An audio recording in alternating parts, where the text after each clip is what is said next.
మూడవ అధ్యాయంలో మనం నేర్చుకున్నాం. మూడవ అధ్యాయము మనము ఈరోజు నేర్చుకోవడానికి ముందు అదే రెండు పద్ధతులు చూడాలి. మొదటి వాక్యము, ఇందువలన పరలోక సంబంధమైన పిలుపులో పాలు పొందిన పరిశుద్ధ సహోదరులారా, మనము ఒప్పుకొనిన దానికి అపోస్తలులను ప్రధాన యాజకుడైన యేసు మీద లక్ష్యం ఉంచుడి. అదే ఈరోజు రెండు పదాలు. ఒకటి యేసు మీద లక్ష్యం ఉంచింది అని చెప్తున్నారు. ఇదే పదం 12వ అధ్యాయం 2వ వాక్యంలో కూడా ఉంది. యేసు మనము కూడా ప్రతి భారమును సులువుగా చిక్కులు పెట్టు పాపమును విడిచిపెట్టి విశ్వాసమునకు కర్తయు దాన్ని కొనసాగించువాడునైన యేసు వైపు చూచుచు మన ఎదుట ఉంచబడిన పందెములో ఓపికగా పరిగెత్తడము. యేసు వైపు ఏం చేయాలి? యేసు వైపు చూచుచు. ఇదే అదే లక్ష్యపట్టు మరి కూడా అదే పదం అంటే అక్కడ ఇంగ్లీష్లో వచ్చినప్పుడు చూడాలి. యేసైకి ఏం చేయాలి? చూడాలి అని చెప్పిన పదానికి మనం ఇలాగా వ్యాఖ్యానం చేయొచ్చు. యేసు మాదిరిగా మనం మారాలి. యేసు వైపు చూడాలని చెప్పినదంటే యేసు ఎలాగా యేసు మాదిరిగా మనమే అవ్వాలి, మారాలి. అంటే యేసు వైపు చూసిన వాళ్ళందరూ యేసు వలన ఏమవ్వాలి? యేసు మాదిరిగా మనము మారిపోవాలి. అదే దేవుడు కోరుకున్నారు. అదే పౌలు గారు ఇక్కడ ఆశించుతున్నారు. కొలొస్సే పత్రిక 1 అధ్యాయం 18 వాక్యం మీరు చూడండి. 1 అధ్యాయం 18, కొలొస్సే పత్రిక 1:18. సంగమును శరీరమునకు ఆయనే శిరస్సు, ఆయన అన్నిటిలో ప్రాముఖ్యము కలుగు నిమిత్తము ఆయన ఆది నుండి మృతులలో 28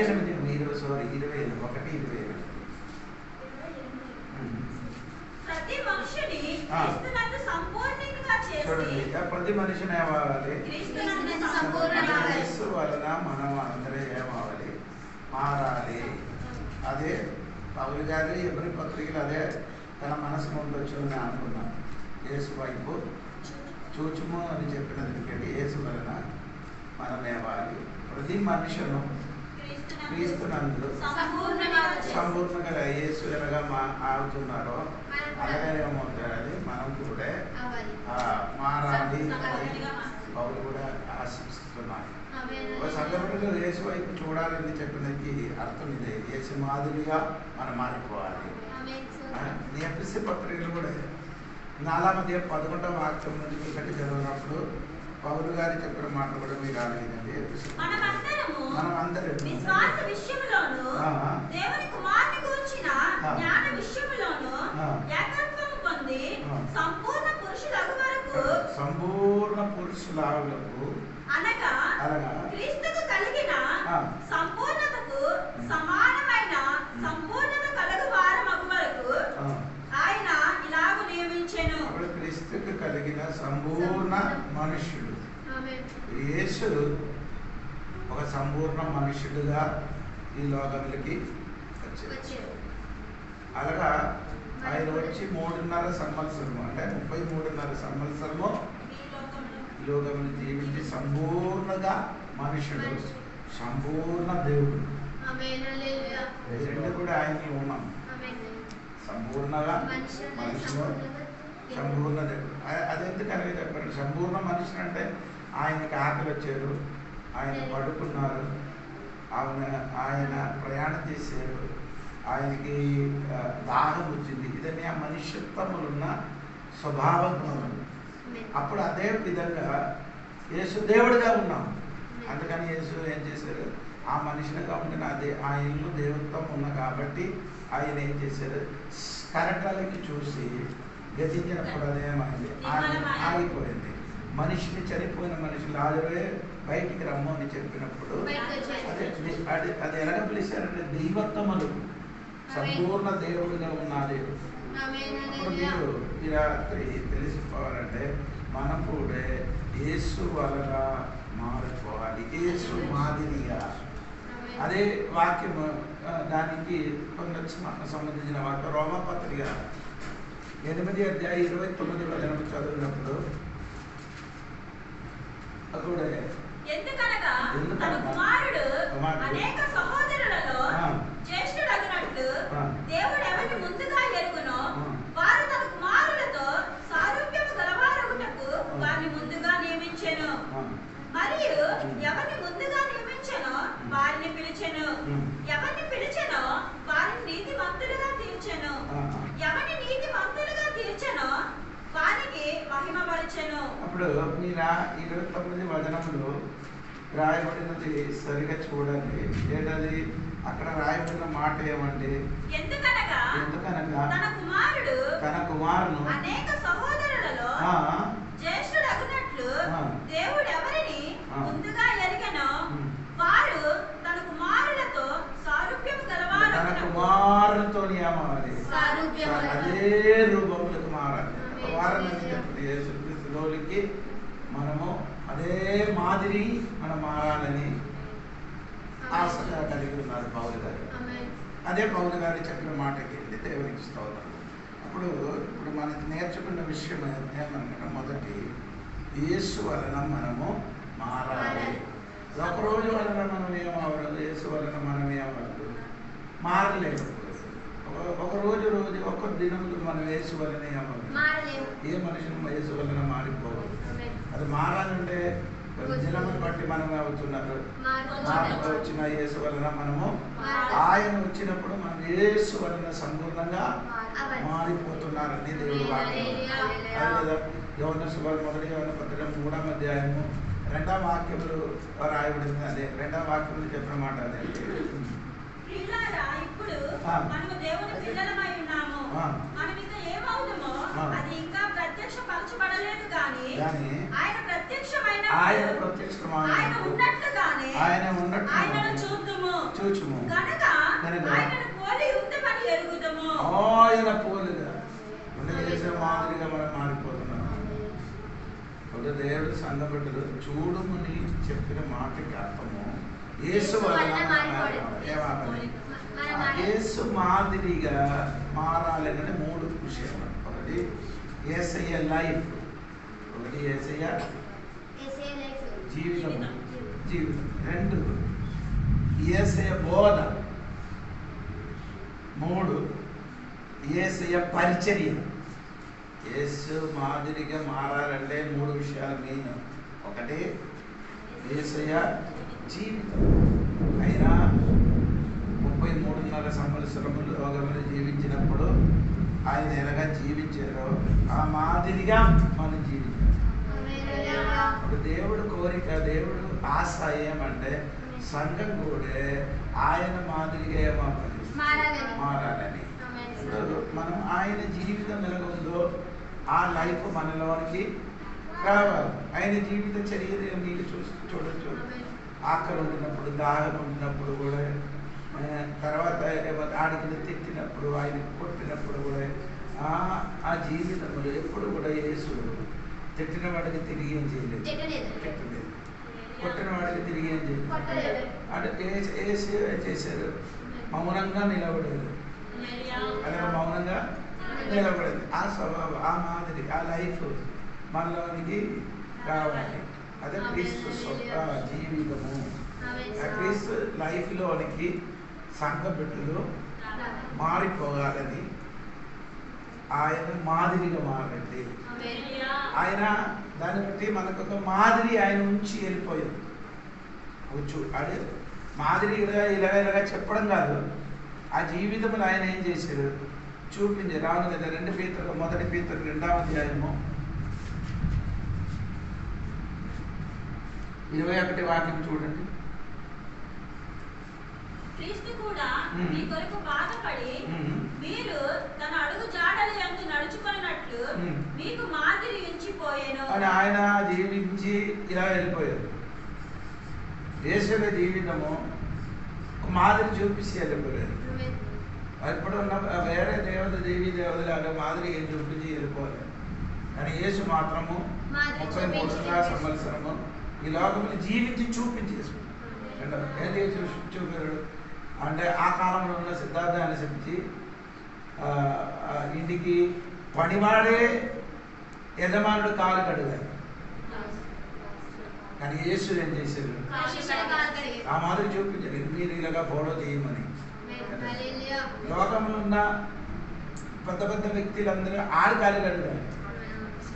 ఎవరు పెద్ద వ్యక్తి అవుతున్నారో ఆడు చేయండి కాలి కడగాలి. ఇప్పుడు మా యేసు, మన యేసు ఆయన లోకానికి భూలోకానికి అన్నింటికి పెద్దలు. ఆ శక్తికర్త అయిన దేవుడు సృష్టించిన వాడు కాలు కడుగు. దేవుడు సృష్టించిన వాడు కాలు కడిగింది. ఇలాంటి ఒక దేవుడు ఆ మాదిరిలోనికి మనం ఏమవాలి రావాలి అంటే ఆయన బోధ మీరు చూడచ్చు.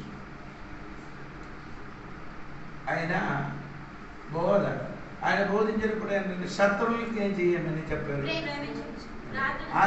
చెప్పడం కాదు, ఆయన అదే చూపించారు. సిలువలో ఆయనకి తిట్టినప్పుడు, వారికి కొట్టినప్పుడు ఆయన ఎవరు చేశారో వారి కోసం ప్రార్థన చేశారు. దేవా వారికి క్షమించమని అంటే అది బోధించడం మాత్రం కాదు, బోధించినట్టుగా ఆయన జీవించారు. జీవించడం మాత్రం కాదు, అలాగే బోధించారు. జీవించినట్టుగా బోధించారు, బోధించినట్టుగా ఆయన చేసినట్టు. మన దేవుడు సంఘ బిడ్డల జీవితంలో దేవుని సంఘం అయిన మనము ఆయన బోధ, ఆ జీవించిన ఆ బోధ మనలోనికి ఎదురంటే మనం ఒక దేవుని బిడ్డలకు అవసరం. జీవించడము, జీవించినప్పుడు బోధ అనుసరించి జీవించాలని దేవుడు మాదిరిగా మనకు ఉంచారు. మూడవది యేసు అంటే పరిచర్య. చూడండి, యేసు పరిచర్య. ఆ వివాహ ఇంటికి యేసు వెళ్ళి అక్కడ ఉన్న పరిచయం నేను చూడండి. ద్రాక్షారసం అయిపోయినప్పుడు వారికి ఏం చేసిన అవసరం అయినది ఆయన చేశారు. ఆయన పరిచయం మీరు చూడండి. ఆయన పరిచయం మీద తప్పిపోయిన గొర్రెలు వెతికి రక్షించేటట్టుగా వెళ్ళరాడు. ఆయన పరిచర్య చూడండి. దేవునికి స్తోత్రం. పరిచర్య యేసు ఈ లోకంలోకి వచ్చిన ఎందుకు? పరిచర్య చేయడానికి వచ్చారు. లోకానికి ఆయన వచ్చిందండి అంటే పరిచర్య పొందుకోవడానికి రాలేదు. మనకందరికి ఏమి ఇష్టం? అందరు మనకేం చేయాలి? అందరు మనకి అన్ని చేసి ఉంటే సూపర్. మనకి ఎవరికి ఏం చేయాలి? అది కాదండి, మన పరిచర్య ఎలాగా ఉండాలి. అప్పుడు ఈ కలకట్టాలో ఉండిన ఒక అమ్మ ఉండేది, అది చనిపోయారు. అమ్మ పేరు మీకు తెలుసా? Mother Teresa. అప్పుడు ఆడ హాస్టల్ ఉంది, హాస్టల్ అనాథ పిల్లలకు పెంచుతున్నారు. డబ్బు లేని కాబట్టి ఆయన ఏం చేశారు, పెద్ద ధనివంతుడి దగ్గరికి వెళ్ళి ఏం చేశారు, డబ్బులు అడిగారు. కాబట్టి నేను అనాథ పిల్లలకు పెంచుతున్నారు, ఆడికి సహాయం చేయడానికి వెళ్ళాను. ఆడేం చెప్పి కారు తెచ్చి ఏం చేసి ఉమ్మి వేసారు. అంటే చేయలేదు చూపించినప్పుడు ఎలాగ ఉమ్మేసారు? కాంటేసి ఉమ్మేశారు. ఆడ చెప్పారు, సరే అది నాకు ఇచ్చారు, నువ్వు వారుకున్నది భూమని చేసి. నీకు అర్థమైంది? ఆడే ఈ చేయలేక ఆ వ్యక్తి ఏం చేసింది, ఉమ్మేసినప్పుడు ఆడ చెప్పారు ఇది నాకు, ఇంకా ఈ పిల్లల వరకు భూమని. మనుషులుగా పుట్టిన వాడు అయితే ఏం చేయాలి? మనిషిగా పుట్టినోడు అయితే ఇంక సహాయం చేస్తాడు. అర్థమైంది? ఆ మాటకి రెండోసారి అడగడం వల్ల ఆడు మనసు మొత్తం ఏమైంది, కరిగిపోయింది. ఇదంటే జీవితం ఆ పరిచర్య. మనమైతే మన చేతికి గాండ్రసి ఉమ్మేసినప్పుడు మనం ఏం చేస్తున్నాం? ఆ ముఖమైతే మనం ఉమ్మేసాం. పరిచర్య చేసిన యేసు అంటే పిఎస్ సామువేలు అంటే ఆ ఇండియన్ పెంటెకోస్ట్ చర్చ్ బోర్డుకి పునాది చేసిన దేవదాసుడు. ఆయన పేరు పిఎస్ సామువేలు గారు. విజయవాడకి సువార్త ప్రకటించిన వచ్చినప్పుడు ఆ కాలంలో ఇప్పుడు కాదు అంటే 40-50 సంవత్సరం అనుకున్న సంగతి. అప్పుడు సువార్త ప్రకటికి వచ్చినప్పుడు కుక్క తినిన కుక్కకి అన్నం పెట్టిన ప్లేట్లో ఆయనకి అన్నం పెట్టేసి అది ఆయన చేసేది తినేసి. దానివల్ల ఏమైందో తెలుసా, పెద్ద సంఘము ఆంధ్రలో ఓల్డ్ సంఘం ఉంది మనకు అయితే. అదే ఆ పరిచర్య మీరు చూడండి, మనము ఈ పరిచర్య చేయడము మనకి నచ్చినది చెప్పినామనుకో ఆడికి మనం ఏ పరిచర్య చేయదు.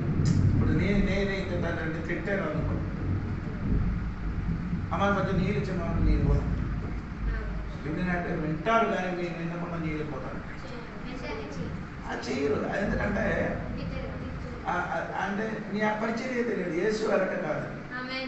యేసు పరిచర్య మీరు చూడండి, ఆయనకి ఎవరు తిట్టారో ఎవరికి ఏం చేశారో ఆడింటికి వెళ్ళారు. ఆడి పరిచర్య పాముల దగ్గరికి వెళ్ళాడు, తినడము, ఆడుతూ కూర్చోడము. ఆయన పరిచర్య మీరు చూడాలి. యేసు ప్రభు ఆయన అలాగా పరిచర్య చేసిన కాబట్టి, ఆయన పరిచర్య చేయడానికి వచ్చిన కాబట్టి దేవదూతలు అతనికి పరిచర్య చేశారు. నీకు అర్థమైందా? ఆయన మనుషుల కొరకు పరిచర్య చేయడానికి వచ్చిన కాబట్టి దేవదూతలు ఆయనకి ఏం చేశారు? ఈ రాత్రి నేను చెప్పిన మాట సంఘ బిడ్డలు కూడా ఈ 3 విషయాలు మాదిరిగా మారాయి. క్రీస్తు జీవితం లైఫ్, 2 క్రీస్తు బోధ, 3 పరిచర్య.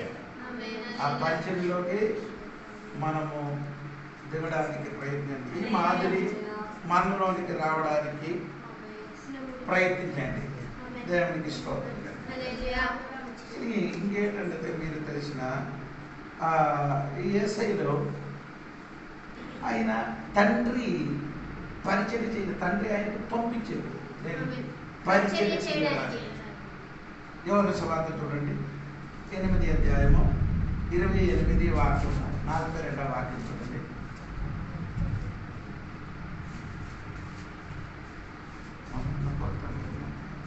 కావున యేసు మీరు మనుష్య కుమారుని పైకెత్తినప్పుడు నేనే ఆయననియు నా అంతట నేనే ఏమీయూ చేయక తండ్రి నాకు నేర్పినట్లు ఈ సంగతులు మాట్లాడుచున్నాననియు మీరు గ్రహించెదరు. యేసు వారితో ఇట్లనెను, దేవుడు మీ తండ్రి అయిన యెడల మీరు నన్ను ప్రేమింతురు. నేను దేవుని యొద్ద నుండి బయలుదేరి వచ్చి ఉన్నాను. నా అంతటి నేనే వచ్చి ఉండలేదు, ఆయన నన్ను పంపెను. అంతటి నేను రాలేదు, వచ్చి ఉండలేదు, ఆయన నన్ను పంపి ఉన్నారండి. దేవుని పరిచర్య చేయడానికి యేసయ్యకి ఏం చేశారు? పంపించారని బైబిల్ రాయబడింది. ఆయన వెనక పంపించారంటే ఆయన సొంతంగా రాలేదట.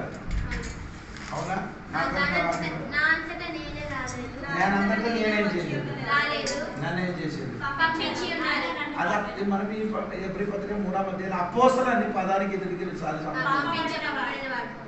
అప్పుడు యేసు వచ్చిందని అది సొంతంగా రాలేదు, అతనికి ఏం చేసింది? అంటే ఆయన అవతారం అని చెప్పచ్చు. యేసు ప్రభుకి ఆయన పంపించారు, ఆయన సొంతంగా ఏం చేయలేదు, రాలేదు. దాన్ని బట్టి ఆయన మనిషి అవతారములు అంటే సమర్పణలో ఆయన నమ్మకం చెందినవాడు. యేసు ఏం చేశారు? సమర్పణలో నమ్మకం కలిగిన వాడు. పంపించిన వాడు ఎలాగ చెప్తున్నారు రెండవది 28 వాక్యములు 28 వాక్యం వినండి. కావున యేసు మీరు మనుష్య కుమారుని పైకెత్తినప్పుడు నేనే ఆయననియు నా అంతట నేనే ఏమీ చేయక తండ్రి నాకు నేర్పినట్టు ఈ సంగతులు మాట్లాడుచున్నాను. నేనేం చేయలేదు, స్వయంగా ఏం చేయలేదు. నా అంతట నేనే ఏమీ చేయక యేసు ఏం చేయలేదు, ఆయన సొంతంగా ఏం చేయలేదు. ఎవరు చంపడానికి చేయడానికి పంపించారో ఆయన చెప్పినట్టుగా చేసిన వాక్యంలో రాయబడింది. తండ్రి ఎలాగ బోధించారో ఆ బోధించినట్టుగా పరలోకం నుంచి దాన్ని పంపించిన అనుసారంగా ఆయన భూమిలోకి వచ్చి అలాగా బోధించేది, అలాగా మాట్లాడేది. వెళ్తే మాట్లాడలేదు, ఆయనకి ఎలాగా పంపించారు, అలాగా యేసు ఏం చేశారు, మాట్లాడలేదు. దేవుడికి ఇచ్చిన 3వ అధ్యాయం 28 వాక్యములు కూడా ఒక మాట కూడా చెప్పిన చూడండి. కావున యేసు మీరు మనుష్య కుమారుని పైకెత్తినప్పుడు నేనే ఆయననియు నా అంతట నేనే ఏమీ చేయక నేనేమి చెయ్యలేదట. తండ్రి నాకు నేర్పినట్లు తండ్రి నన్ను ఈ నేర్పించినట్లు సంగతులు మాట్లాడుచున్నాననియు తండ్రి ఎలాగా నేర్పించారు ఈ సంగతులు అదే రీతిగా ఆయన ఏం చేశారు.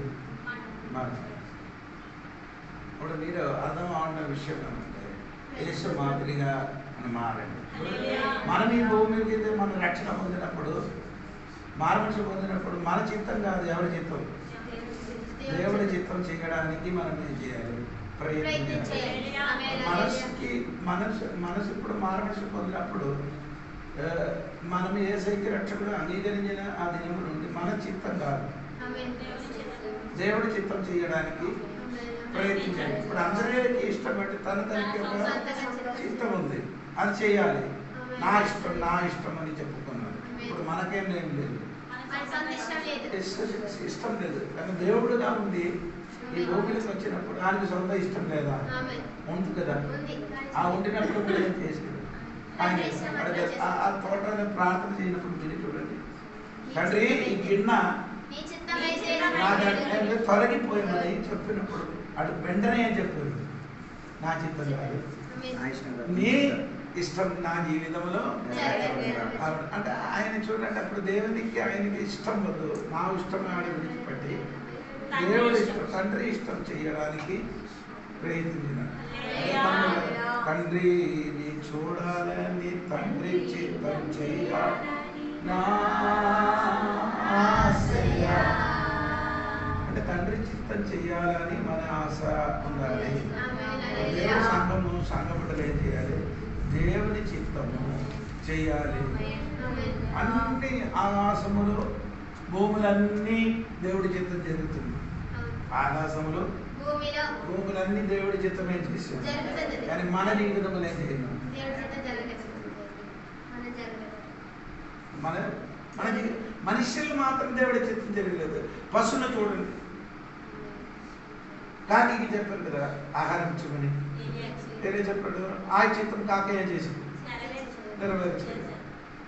ఓకే, సముద్రానికి చేపకి ఎవరైనా మునుగుమని చెప్పినప్పుడు చేప కూడా ఆయన చిత్తం ఏం చేశాడు, గాలికి చూడండి ఆగమని చెప్పినప్పుడు ఏం చేశాడు, సముద్రాన్ని చూశాడు, అది గతించినప్పుడు సముద్రంగా పోయింది.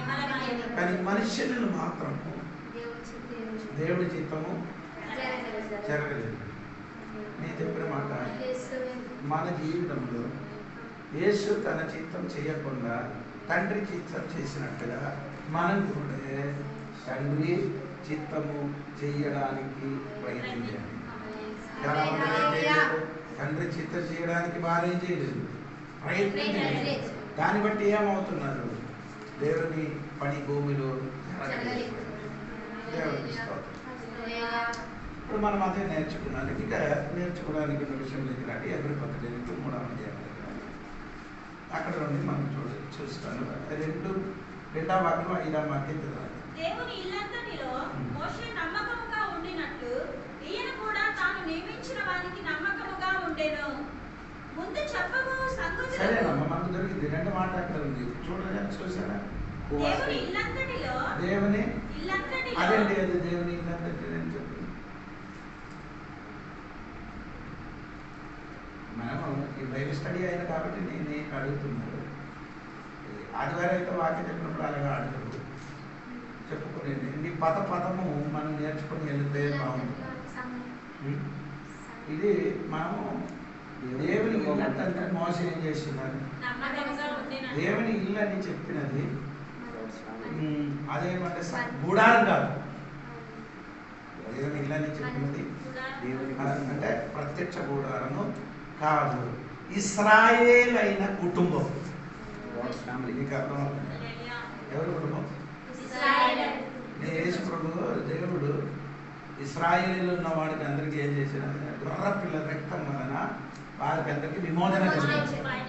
బయటికి వచ్చినప్పుడు వారందరూ ఇశ్రాయేలు కుటుంబం అని చెప్పబడుతుంది. ఆ కుటుంబానికి, ఏది కుటుంబం? ఇశ్రాయేలు అయిన కుటుంబానికి ఆయన తండ్రి కాదు, ఆ ఇంటికి ఆయన పరిచర్య. అర్థమైంది? అది మనసు. ఆ కుటుంబానికి యేసు కూడా నమ్మకస్తులుగా ఉంటున్నాడు. యేసు కూడా మోస దేవునికి దాసులుగా, ఆ దాసులు కూడా ఆ ఇశ్రాయేలు కుటుంబములకి నమ్మకస్తులుగా ఉంటుంది.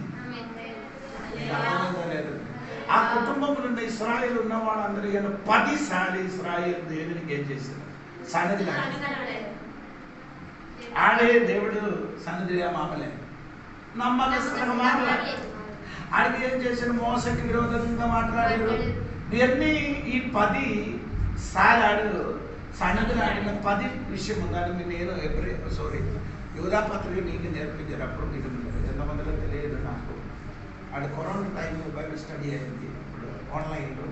అప్పుడు నేను 10 సార్లు ఇది సన్నిధిలో ఆడిన విషయం మీకు నేను చెప్తాను. కొందరికి మనసులో ఉండదు, కొందరికి అది తెలియదు. ఇప్పుడు అర్థనండి, ఏదైనా పర్వాలేదు, మనసులో ఉంటుంది. అది మోస ఇశ్రాయేల్ అంటే ఇంటికి అని చెప్పినది గుడారం కాదు.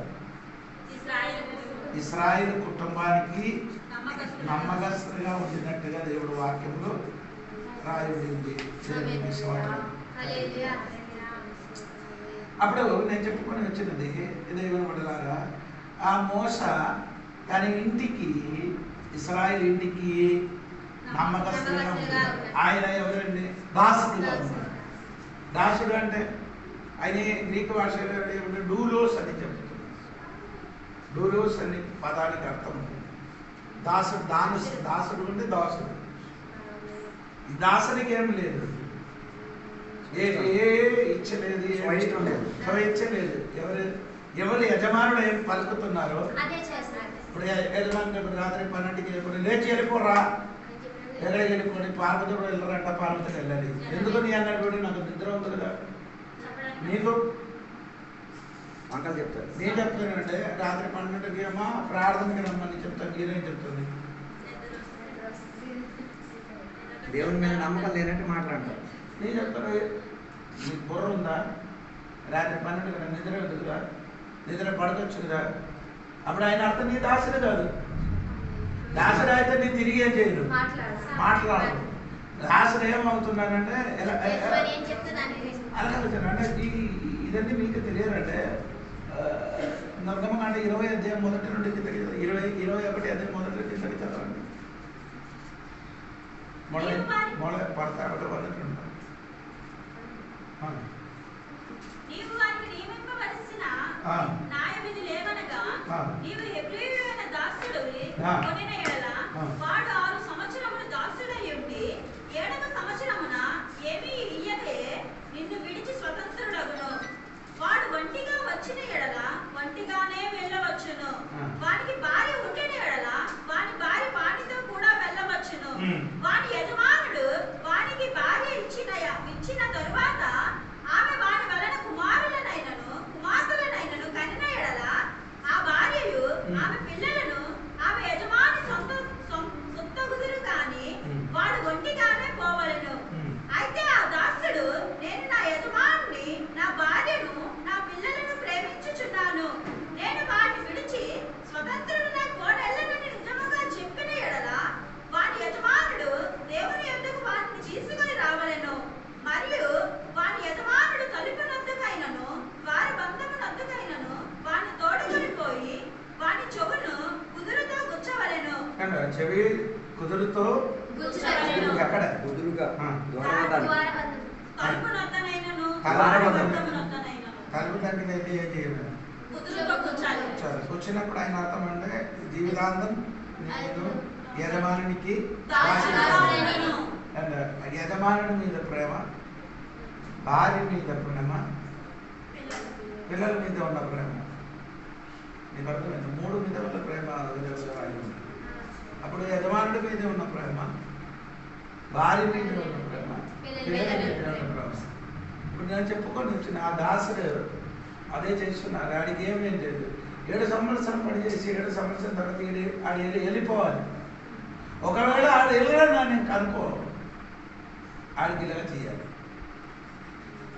అప్పుడు ఇదే దాసుడు అండి. దేవునికి స్తోత్రం. ఈ రాత్రి మనం అందరం దేవునికి దాసుడు. దానికి డూలు ఒడియాలు క్రీత దాసుడు అని చెప్తున్నారు. ఇప్పుడు మీకు తెలుసా, కొనుక్కోబడిన దాసుడు, కొనుక్కోబడిన దాసుడు. నేను కూడా దేవుడు నిన్ను నన్ను ఏం చేశాడు? కొనుక్కున్నాను. ఎలాగా? రక్తం ఇచ్చి కొనుక్కున్నాను. అప్పుడు నేను కొనుక్కున్నా కాబట్టి నీ కొనుక్కున్న వ్యక్తికి నీ ఎవరు? యేసు నిన్ను కొనుక్కున్నా కాబట్టి యేసునికి ఏం చేయాలి? దాసుడుగా ఉండాలి. ఇప్పుడు నీ దాసుడిగా ఉంటావు అనుకో. ఇప్పుడు నీ దాసుడిగా ఉంటావు. ఇప్పుడు దాసుడికి ఇంకా ఏముండదు, ఏది పరిచర్య ఏముంటారు. ఓకే, ఈ దాసుడిగా ఉండినప్పుడు నీకు దేవుడు ఏం చేయబోతున్నారు చూడండి. మలాకి గ్రంథం 3వ అధ్యాయము 16 నుండి కిందకి చదవండి.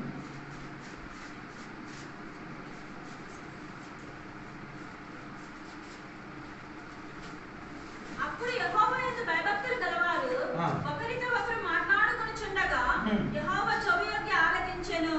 మరియు యెహోవా యందు భయభక్తులు కలిగి ఆయన నామమును స్మరించి ఉండు వారికి జ్ఞాపకార్థముగా ఒక గ్రంథం ఆయన స్వముఖమునందు రాయబడెను. నేను నియమింపబడు దినము రాగా, ఆ వాక్యం శ్రద్ధించుకోండి. నేను నియమింపబడిన దినము రాగా వారు నా వారై నా స్వక్రియ సంపన్నమై ఉందురు. తండ్రి తాను సేవించు కుమారుని కనికరించినట్లు నేను వారిని కనికరింతునని సైన్యములకు అధిపతి యెహోవా చెప్పుచున్నాడు. ఇక్కడ నీ దాసుడుగా ఉండి పరిచర్య చేసినప్పుడు, అక్కడికి వెళ్ళినప్పుడు తన తండ్రి తాను సేవించిన కుమారునికి కనికరించినట్టు నేను వారిని కనికరింతునని. నీ ఇక్కడ తండ్రికి సేవించి నీ దాసుడుగా పని చేసినప్పుడు, నీ అక్కడికి వెళ్ళినప్పుడు, ఇక్కడ నీకు 80 సంవత్సరం వరకే. పరలోకం 80 సంవత్సరం కాదు, యుగ యుగములు నీకు తన దాసులకి ఏం చేస్తుంది? కనికరం చూపిస్తున్నాడు. దేవుడి సగపడుతుంది. ఎంతమందికి నాకు తెలియదు. ఈ రాత్రి దేవుడి సగపడులకి సరిగా అర్థం తెలుసుకొని దేవుడికి స్తుతించి ముందుకు అది మలాకిలో లేదు. మీరు కనికరం అని చెప్పబడుతున్నారండి. దేవుడికి స్తోత్రం. అప్పుడు అది నా బైబిల్ ఏముందంటే చెప్పిన మాట ఏముందో తెలుసా? అంటే తన పిల్లలకు కనికరం చూపించినట్టు నేను నా ప్రజలకు కనికరం చేసి ఒక మనుషుడు, నా బైబిల్ మలయాళం చెప్తున్నారు, ఒక మనుషుడు తన కుమారునికి ఆదరించినట్టుగా నేను నిన్ను ఏం చేస్తున్నాను? ఆదరిస్తున్నాను. ఒక మనుషుడు తన పరిచర్య చేసిన వ్యక్తికి ఏం చేస్తున్నారు? ఆదరించిన. నేను కూడా నిన్ను ఏం చేస్తున్నాను? ఎంత దేవుని కొరకు ఏం చేస్తున్నారు? పరిచర్య చేసి ఉండగా పరలోకం వెళ్ళినప్పుడు దేవుడు నీకేం చేస్తుంది? ఈ రాత్రి ఇక్కడ నీ అది చెయ్యలేకపోతే అక్కడ నీకు అది ఒకరోజు కాదు, ఇక్కడ నీకు 70 వయసు 80 వయసు సంఘ బిడ్డలు తెలుసుకొని మోస తన ఇల్లంతా పరిచర్యగా మనం కూడా పరిచర్య ఇశ్రాయేలు సంఘానికి కుటుంబానికి ఆయన నమ్మకస్తులుగా ఉన్నట్టుగా మనం కూడా దేవుని సంఘానికి ఏమో దేవునికి కాలంలో నమ్మకస్తుగా ఉండడానికి దేవుడు చెప్తున్నాడంటే నీ దేవునిచ్చిన దశమ భాగములు నీ ఏమి ఉండాలి, నమ్మకస్తుగా ఉండాలి. దాని నమ్మకస్తుగా ఉండి నన్ను ఒక్కసారి నీ శోధించు. దేవుడు మనిషినికి సవాలు చేస్తున్నాడు. నీ దేవునికి శోధిస్తున్నాను కదా. మనకి ఇప్పుడు మనం చదువుకునేది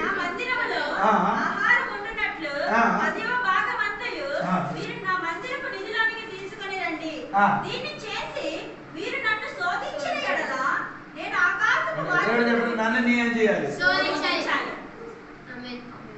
ఎలాగా నీ దశభాగం ఇచ్చి 10 భాగం ఇచ్చి దాచిపెట్టి కాదు, ఇచ్చి నీ దశమ భాగం ఇచ్చి దేవునికి ఏం చేయాలి, శోధించమని. అదే నమ్మకస్తులు అంటే దినవృత్తాంత పుస్తకం నుండి అది దశమ భాగము ఏమంటే నమ్మకస్తులుగా ఉండి తీసుకొని వచ్చారు. నేను చెప్పిన అర్థమైంది. ఈ కాలంలో సంఘటనలు ఏం చేయడం ఆడ అనుకున్నారే ఈ దశమ భాగం ఎందుకు ఇవ్వాలి, పాస్టర్కి బాగుంటారని కాదు, అది కాదు. ఈ భూమి దేవుడు నీకు ఇచ్చాడు. 115 కీర్తనలు భూమి మనిషినికి ఇచ్చాడు. అవును చూడండి, 1-2 వాక్యం చూడండి.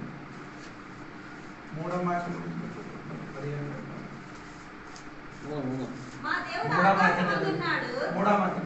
మా దేవుడు ఆకాశమందున్నాడు, తాను ఇచ్చి వచ్చినట్లుగా సమస్తమును ఆయన చేయుచున్నాడు.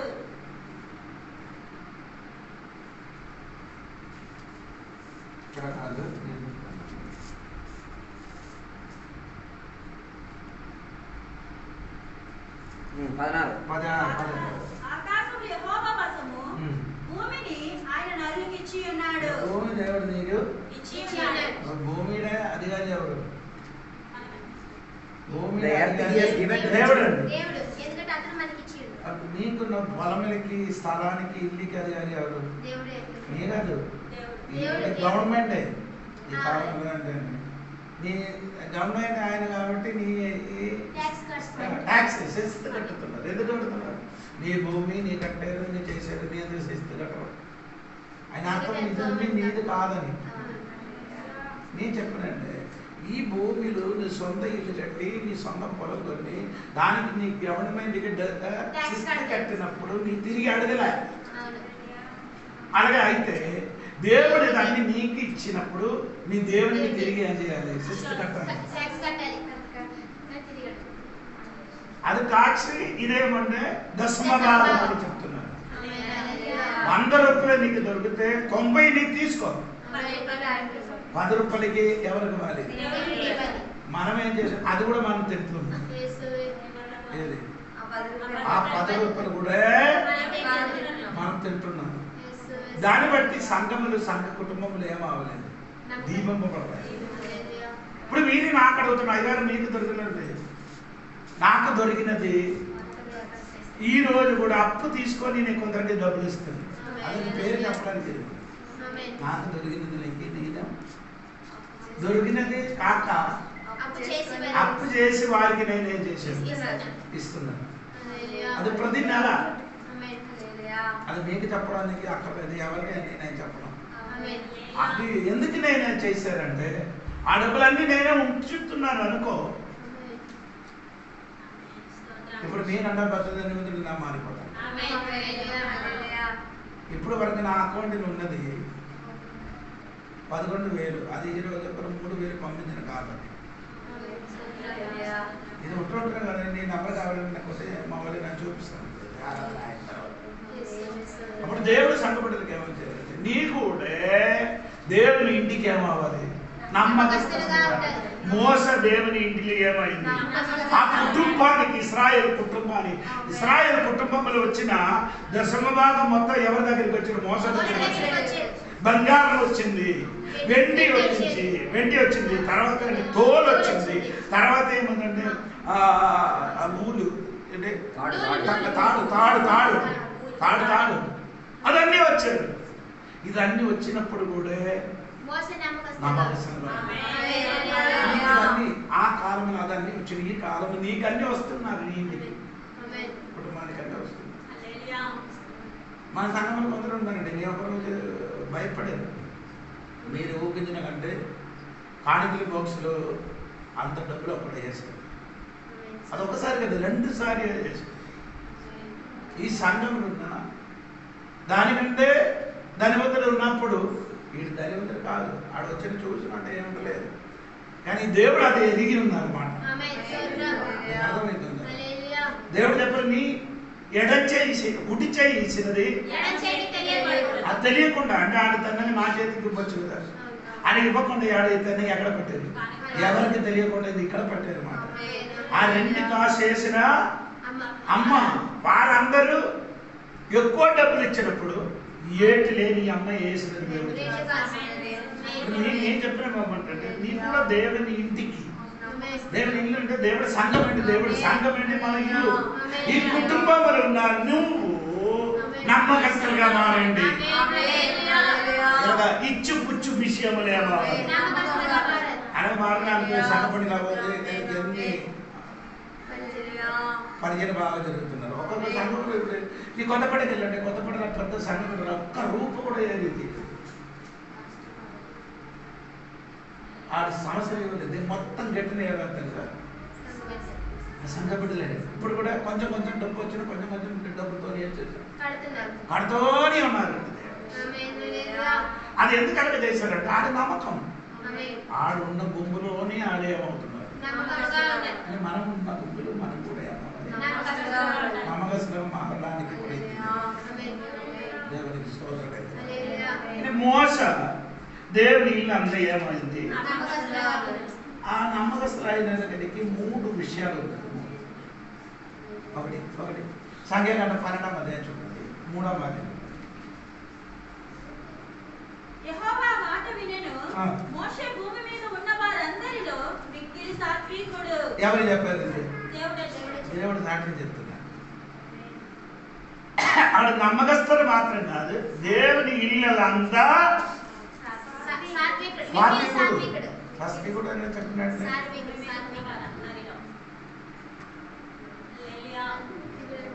ఆయన గురించి చూస్తే ఒక్క దెబ్బలతో ఏం చేశారు, చంపేసి పాత్రగా ఉంది. ఆయన గురించి దేవుడు సాక్ష్యం చెప్తున్నారు. మిక్కిలి ఆ పదం ఒకసారి పెడతాను. మోషే భూమి మీద ఉన్న వారందరిలో మిక్కిలి సాత్వికుడు. భూమి మీద ఉన్న వారందరిలో ఇదికంటే గొప్ప సాక్ష్యం వేరే. ఆ నమ్మకస్తుల గురించి దేవుడు చెప్తున్నారు. భూమి మీద ఉన్నవాడు కంటే మిక్కిలి సాత్వికుడు అని చెప్తున్నారు. ఈ రాత్రి దేవుడు నిన్ను గురించి సాక్ష్యం చెప్తున్నావు. మనిషిని సాక్ష్యం చెప్పడం, దేవుడు నన్ను గురించి నిన్ను గురించి ఏం చేయాలి, సాక్ష్యం పలికినంటే అదే మాట. ఆ సాక్ష్యము, ఆ చెప్పిన ఒక సాక్ష్యము మనకి ఈ లోకంలో ఉన్న వాడు ఇచ్చిన కంటే పెద్ద బహుమానం. ఇది పరలోకమైన దేవుడు మోస గురించి, మోస మాత్రం కాదండి, మనం కూడా ఈ ఇంటిలో మీరు నమ్మకస్తులారే నీ గురించి కూడా దేవుడు ఏం చెప్తుంది. ఆయన దేవుడు ఏం చేశారు, పిసరికి తరం లేదు ఆయన. ఏది ఇది చెప్పడానికి కొందరు ఏదైనా మేలు చేసి చెప్పడానికి ఏమవుతుంది, తిరిగి ఒక నీళ్ళు ఇస్తే తిరిగి అని చెప్పండి ఆచార్య చేయదు అంటే ఆయన అర్థం ఏంటండి, నీ జీవితం అది లేదు, ఏది ఆ కృతజ్ఞత చెప్పడానికి ఉన్న మనస్థితి లేదు. మీకున్న మనస్థితి అన్ని పొందుకున్న మనస్థితి. ఈ పొందుకున్న వాడు ఎప్పుడు ఏం చేయదు అంటే చెప్పరు. ఏదైనా పొందుకున్నాడని ఉన్నవాడు, పొందాలన్న ఆశ ఉన్నవాడు ఏం చెప్పి చెప్పరు. పొందినవాడు పొందుకున్నప్పుడు నీ తిరిగి చెప్పుకున్నట్టు నీ తిరిగి ఇచ్చినవాడు అని. మోస గురించి దేవుడు ఏం చెప్పి సాక్షి, యోబు గురించి సాతానికి సాక్ష్యం చెప్పారు, దేవుడు సాక్ష్యం దేవునికి స్వాతంత్రం. ఇప్పుడు సాతాను సాక్ష్యం చెప్పారు, దేవుడు సాక్ష్యం చెప్పారు. ఇదిలో మనకు తెలియవలసిన ఒక విషయం ఏమంటే దేవుడు ఈ రాత్రి దేవుని ఇంటిలో ఉన్న దేవుని నిన్ను గురించి నన్ను గురించి ఒక సాక్షి నమ్మకస్తులుగా ఉంటుంది. రెండవది చెప్పిన మాట ఉదయం 3వ వచ్చిన వారికి 7వ వాక్యం చూడండి. 7వ మరియు పరిశుద్ధాత్మ ఇట్లా చెప్పుచున్నాడు, నేను మీరు ఆయన శబ్దము వినిన ఎడల 12 అంటే సంఖ్యాకాండం 12:7. My servant Moses is not so, who is faithful. అతడు నా ఇల్లంతటిలో నమ్మకమైన వాడు. ఆయన నా ఇల్లంతటిలో ఏముంది? నమ్మకమైన వాడు. నమ్మకమైన వాడు. వాడు. తర్వాత నేను గూఢ భావంతో కాదు, దర్శనమిచ్చి ముఖాముఖిగా అతనితో మాట్లాడుదును. అతడు యెహోవా స్వరూప్యమును నిదానించి చూచును. కాబట్టి నా సేవకుడైన మోషే అక్కడ ఉందమ్మా, నమ్మకస్తులు పదం ఉంటుంది. 3వ వాక్యం చూడండి. మోషే భూమి మీద ఉన్న వారందరిలో మిక్కిలి సాత్వికుడు. మిక్కిలిలో సాత్వికుడు అని దేవుడు ఆయన గురించి ఏం చేస్తున్నారు? సాక్ష్యం చెప్తున్నారు. దేవునికి స్తోత్రం. అంటే రెండవదే విషయం మీరు తెలియాలంటే, మోస నమ్మకస్తులుగా ఉండినట్టుగా 7-8 వదిలి చదువుకు చెప్పిన మాట, నేను ఆయనకి ముఖాముఖిగా ఫేస్ టు ఫేస్ ఏం చేస్తున్నాను? మాట్లాడుకుంటే దేవునితోని సంబంధం ఉన్నవాడు. దేవునితోని ఏంటంటే ఫెలోషిప్ ఉన్నవాడు, సహవాసం అంటే ఫేస్ టు ఫేస్. మోస నమ్మకస్తున్న దేవుడు బిడ్డగా ఉంది కాబట్టి దేవుడితోనే ఉంది, సహవాసం ఉంది. మీకు ఎలా ఉంది దేవుడితోని? ఆ 7-8 వాక్యం చూడండి ఒకసారి. అతడు నా ఇల్లంతటిలో నమ్మకమైన వాడు. నేను గూఢ భావంతో కాదు, దర్శనమిచ్చి ముఖాముఖిగా అతనితో మాట్లాడుదును. అతడు ఎవరు చెప్పారు? నేను దర్శనమిచ్చి ముఖాముఖిగా మాట్లాడు. అహరోనుతో ఎలాగ దేవుడు ఏం చేశాడు? దర్శనమిచ్చిన. మోసతో ఎలాగ మాట్లాడు. తర్వాత చూడండి. ముఖాముఖిగా అతనితో మాట్లాడుదును. దర్శనం ప్రవచనతో ఆయనతో నేను మాట్లాడు.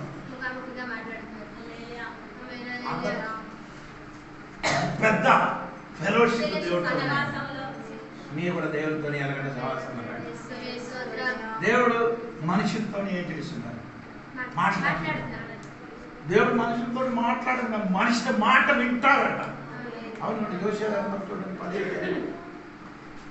అది కూడా మీరు చూడాలి. ఆ దేవుడు చెప్పిన మాట ఎంత ఘనమైన మాట అయినా తెలుసా? యెహోషువ 10 నుండి 14వ వాక్యం చూడండి. యెహోవా ఒక నరుని మనవి వినినా, యెహోవా ఒక నరుడు మనవి వినినా. మనం దేవుడు మాట వినాలి. మనం మాట్లాడడం దేవుడు విన్నారు కదా. అది కదా దేవుడా నా మాట విన్నాడు. దేవుడు తిరిగి చెప్తున్నారు, నీ మాట ఏమంటాడురా బాబు. మనుష్యుడిగా ఉండి దేవుడితో సహవాసం ఉన్న దేవుడు బిడ్డల మాట దేవుడు వింటా. చెప్పినట్టుగా దేవుడు చేస్తాడు. అటువంటి ఒక ఫెలోషిప్ లేక మనము తిరిగి రావాలి. దేవుడు మోస ఇల్లు అన్నిటికీ నమ్మకస్తులుగా ఉంటున్నట్టుగా మనం కూడా ఈ రాత్రి దేవుడితో ఒక ఫెలోషిప్ దేవుడితో ముఖాముఖంగా మాట్లాడాలి. ఆయన మధ్యలో వేరే ఎవరు ఉండరు. వేరే ఎవరు యేసయ్య దగ్గరికి నీతోని దేవుడితో మాట్లాడింది దేవుడు నిన్ను అడ్డుపరచడం ఎవరు లేరు బట. ఆయన ఇప్పుడు దర్శనం అవసరం లేదు, ప్రవచన అవసరం లేదు. నేను నీతోని ఏం చేశాను అంటే మోసంతో ఎలాగ మాట్లాడింది. నేను అలాగ కాదు, నేనుతోని మాట్లాడుతున్నా. నా ఇంటి అన్నింటికి నమ్మకస్తులు ఆయన కాబట్టి నీతోని నేనేం చేస్తున్నా. దేవుడు వాటిని మాట్లాడిన దేవుడు అనేది మాట నమ్మకస్తులుగా ఉంటే దేవుడు నీతోని ఫెలోషిప్లో ఉండే సహవాసం ఉంటే దేవుడితో నీతో మాట్లాడుతున్నాడు. దేవుడికి స్తోత్రం. ఈ రాత్రి దేవుడి సంగమా, దేవుడు దాని ఇంట్లో మీరు నమ్మకస్తులు ఉండినట్టుగా తన ఇంటికి పరిచారిగా ఎక్కిన మోసగుడే ఆ ఇంటికి నమ్మకస్తులుగా ఉంది. ఒకటి, ఆయన భూమి మీద అన్నింటికంటే రెండు, ఆయన ఇల్లు అన్నింటికంటే ముఖాముఖంగా ఫేస్ టు ఫేస్. అది వేరే ఒక మాట కూడా ఉంది, అది కూడా చెప్పి ముగిస్తాను అండి. మీరు అదే దానిలో 13వ వాక్యం ఉందండి.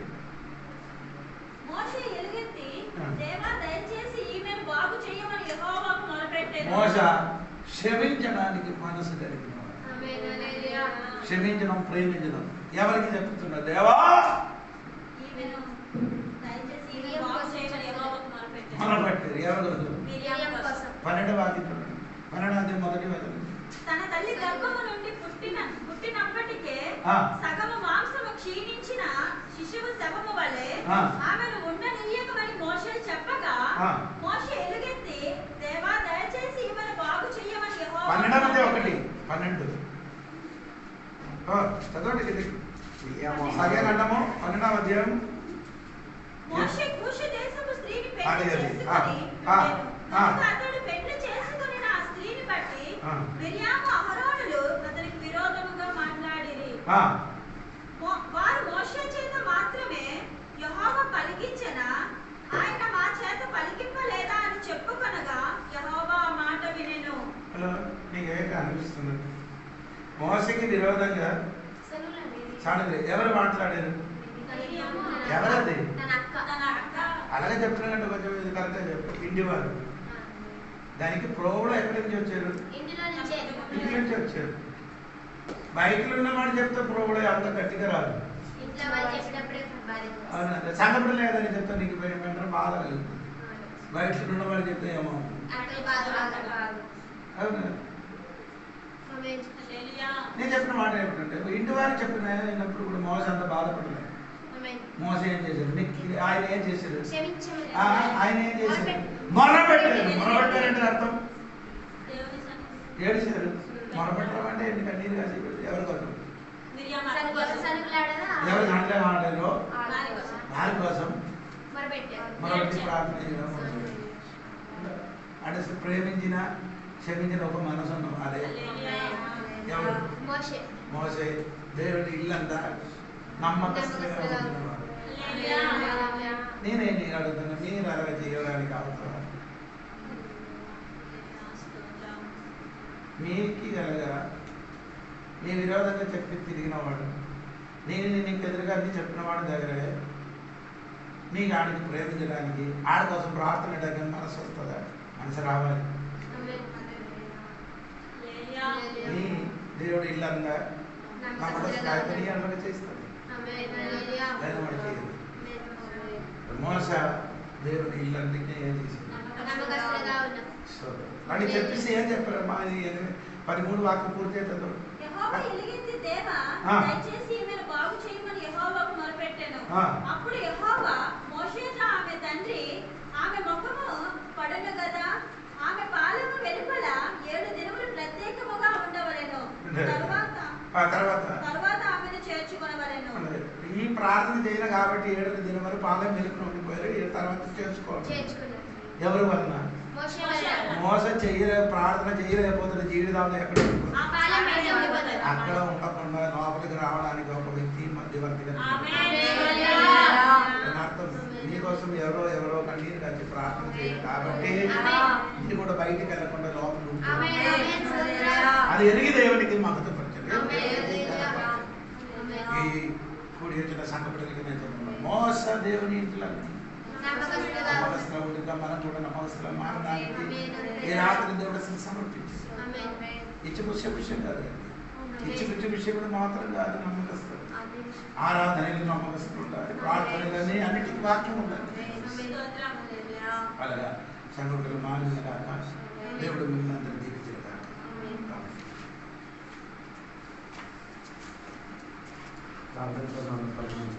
పరిశుద్ధ మహోదయ దేవానికి వందనాలు తెలియవస్తున్నాం. ఈ రాత్రి వాటి భాగంలో నుంచి దేవా దేవునికి కలిగిన స్థితిగతి గురించి దేవ పూర్ణత గురించి తెలుసుకుని తీరడానికి మిమ్మల్ని సహాయపరిచినందుకు దేవాన్ని దేవాన్ని పూర్ణత చెందే ప్రక్రియ ఈ భూమిలో మీరు తీరవు దేవా.